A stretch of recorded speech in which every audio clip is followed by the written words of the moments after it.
देशाला स्वातंत्र्य मिळून 75 वर्षे पूर्ण झाली, तरीही आज आपला देश आणि आपल्या देशातील नागरिक पूर्णपणे पोटभर जेवण करू शकत नाहीत. हीच फार मोठी शोकांतिका आहे. केंद्र शासनाच्या वतीनं गोरगरिबांना रास्त धान्य दुकानातून मोफत धान्य वाटप केले जाते, परंतु त्या ठिकाणी रास्त धान्य दुकानवाले काहीतरी कारण सांगून पैसे लाटतातच.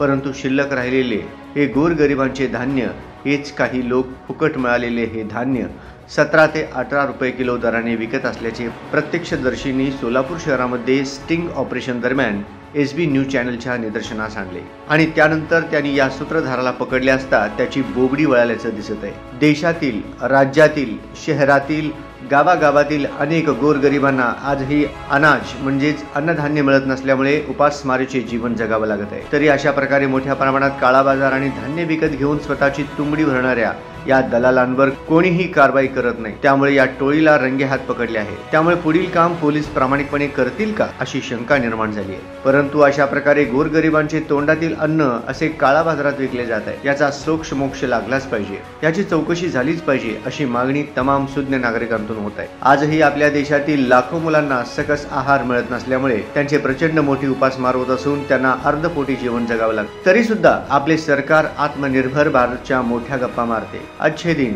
शायनिंग इंडिया हे सर्व काही बोलण्यापुरतच आहे, कारण आज ही देशातील अनेक गरिबांना 2 वेळचे अन्नही मिळत नाही. नुसत्या मोठ्या जाहिराती आणि गप्पा मारून सर्वसामान्य माणसाच्या जीवनामध्ये कधीच बदल होणार नाही.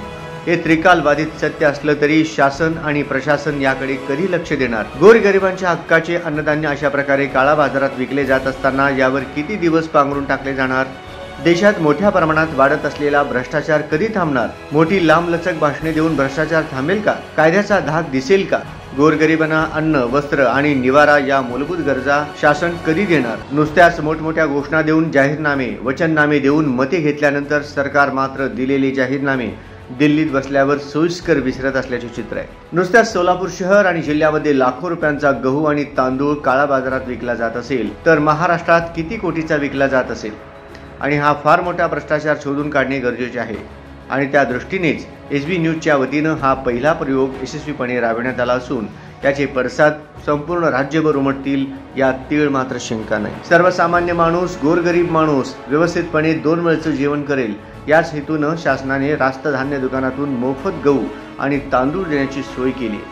परंतु काही कार्डधारक त्या ठिकाणी पोचल्या अगोदरच तेथील माल गायब केला जातो. हे मोठे रॅकेट असून ही धान्य घेणारी टोळी शहराआड जिल्ह्यातील गरीब वाड्यावर, त्यावर झोपडपट्टीमध्ये राजरोसपणे, खुलेआमपणे ऑटो रिक्षामध्ये मेगाफोन लावून फिरत असल्याचे दिसून आले. स्वस्त आणि मस्त धान्य घेऊन मोठा साठा करून त्यातून लाखो रुपये 2 नंबर बाजारातून कमावणारी ही टोळी SB न्यूज चॅनलच्या माध्यमातून पकडण्यात आली असून त्यांचे संपूर्ण चित्रीकरण करण्यात आले आहे. तरी याकडे पुरवठा अधिकारी लक्ष देतील का? जिल्हाधिकारी याकडे लक्ष देतील का? सोलापूर शहर आणि जिल्ह्यामध्ये रेशनचे धान्य फॅशनच्या दरात स्वस्तात घेणाऱ्या या दलालांचा त्वरित बंदोबस्त करण्याची मागणी नागरिकांनी केली आहे.